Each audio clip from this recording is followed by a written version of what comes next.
Hello everybody. So my name is Jérôme Kehrli, and tonight I want to tell you about the way we use machine learning for fraud prevention in banking institutions and net guardians. So I don't have the pretension to give you a complete and global and absolute overview on the topic. On the contrary, I would want to present you our perspective at Net Guardians from the problems we encounter at our customers and the way we could solve them using artificial intelligence. My name is Jérôme Kehrli, and I'm in this wonderful business of software engineering and data analytics for 18 years. It's still a big passion.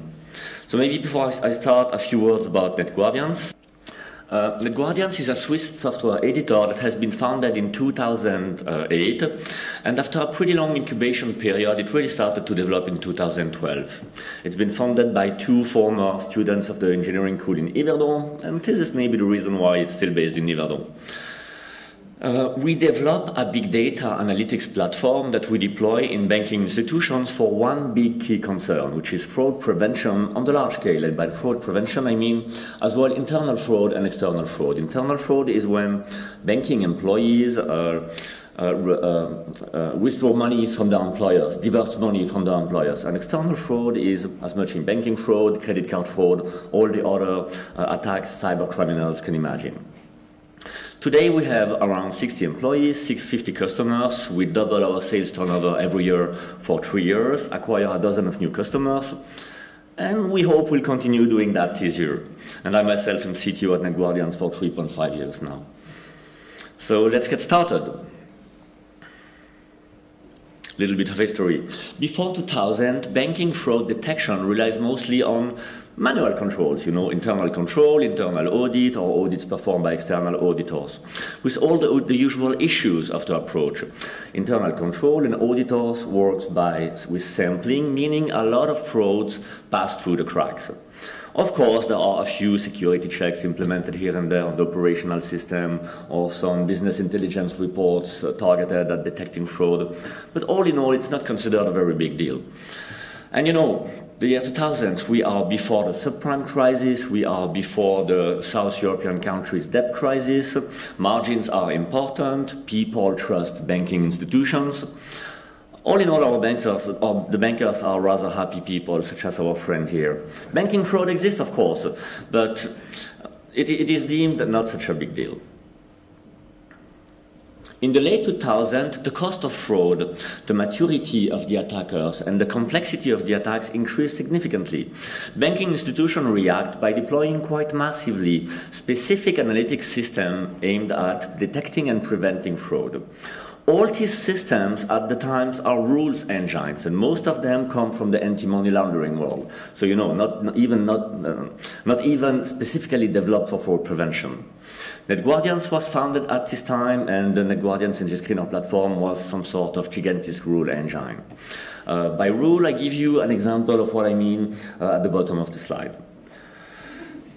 Of course, there have been a few first papers published in the early 2000s about how artificial intelligence can be, and machine learning can be interesting to detect fraud cases. But bankers and their engineers are not considering that seriously. They do not want to consider an approach whose interpretation of results is deemed fuzzy and blurry.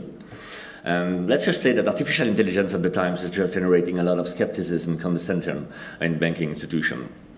But the reality of fraud in financial institutions evolved dramatically. Let me give you two examples. The first one, the Bangladesh bank case. Pretty funny story. In February 2016, a group of attackers successfully compromised the banking information system of the Central Bank of Bangladesh.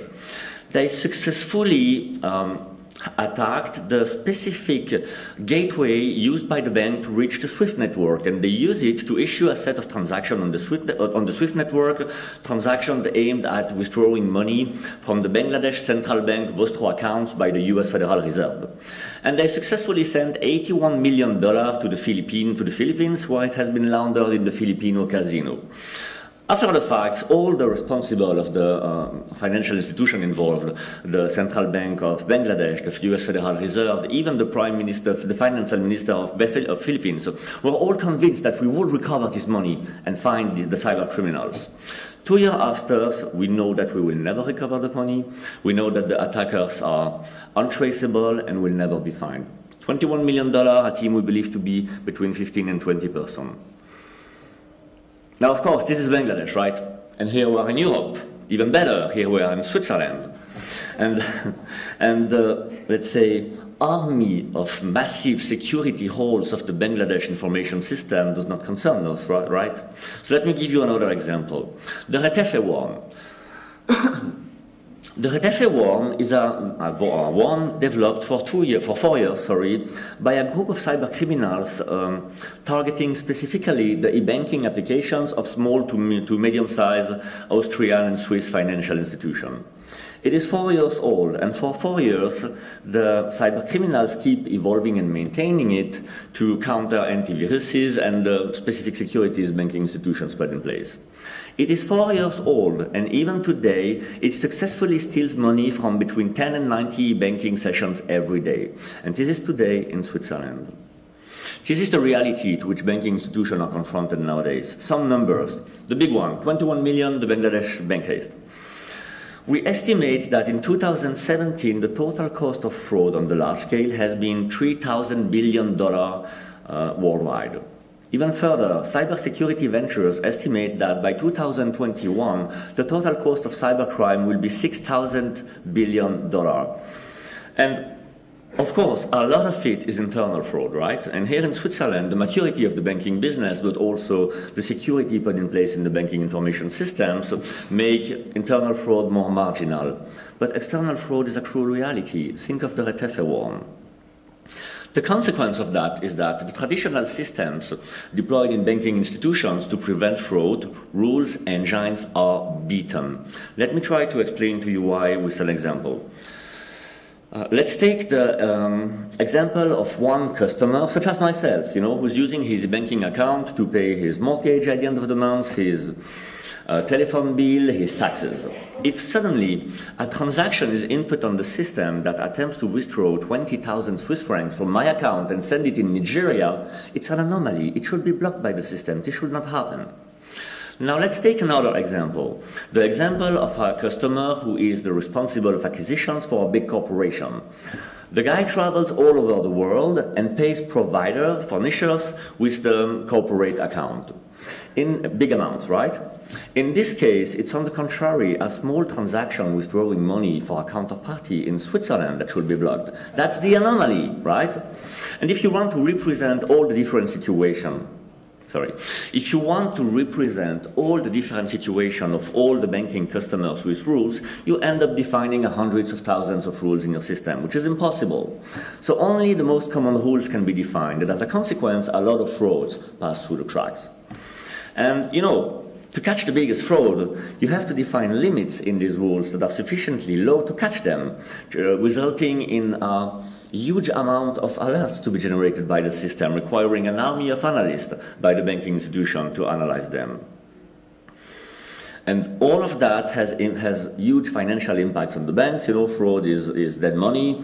The analysts should be able to focus on tasks with more added value. And I do not explain what consequence had the Bangladesh faced in terms of reputation on the Bangladesh Central Bank.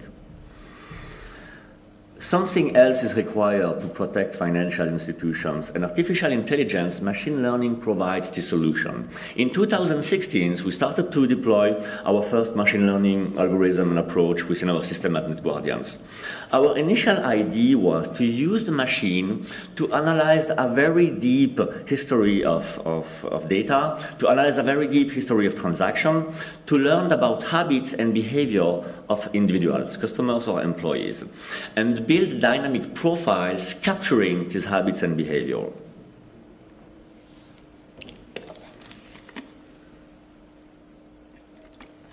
Then, each and every transaction could actually be an internal transaction, a credit card transaction, an e-banking transaction. Input on the system will be compared to the profile of the customer, of the user. And the machine will compute a global risk score and take a decision based on this risk score. Either let the transaction pass through, let it go, or block the transaction and register it for further investigation by an analyst. With these techniques, using artificial intelligence and profiling to detect suspicious transactions, we have been able to significantly improve the situation at our customer. It has been a game-changing paradigm. We could reduce drastically the number of fraud cases passing through, and that by still reducing to 1/3 the amount of cases to be investigated by analysts. Not only we could reduce the amount of cases to be investigated, but we could reduce the required time to investigate one case by 80%. And finally, the number of reconfirmation asked to the banking institution's customers could be reduced to 1/4 of what it was before.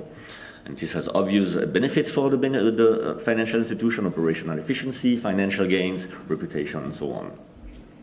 And then we figured we still have an issue. Let me give you an example. If tomorrow I buy a new car, an Audi, that's a 60,000 Swiss franc transaction that leaves my account to a beneficiary, Audi AMAG Switzerland, that I have never used before. The machine will qualify it an anomaly. I've never used such a counterparty before, right? Never had such a big transaction on my account. So the money will be blocked and I will be annoyed. So we figure that sometimes it's required to broaden the view of the artificial intelligence. And the idea we had in 2017 was the following: using clustering techniques to group together individuals having the same behavior in terms of transaction, building so-called peer groups, and maintaining, of course, with big data technology, these peer groups up to date in real time. And if you look at the Audi example, of course the machine will think, looking at my own profile, that it's an anomaly. But if the machine looks at the 200 or 300 customers that have the same kind of behavior as myself, it will find out people buy new Audi every day. And I really wonder how they do. It's not an anomaly. The machine will find out it's a legitimate transaction and release it. The big impact of that new approach has been, it has helped us reduce significantly the amount of cases to be investigated. These cases we call false positive, wrong alerts, that still need to be generated if you want to catch the true alerts, right, the true positives. And then we figure, profiling and clustering, this works cool, but can we do something better? Because we still have a problem here, is that we work after the fact. By analyzing financial transaction, we need to have the transaction input on the system so we can qualify it, right? So our idea was, can we analyze each and every little trail of interaction between the individuals, customers, or employees with the banking information system and qualify them as legitimate or potentially fraudulent, even before a transaction is input on the system.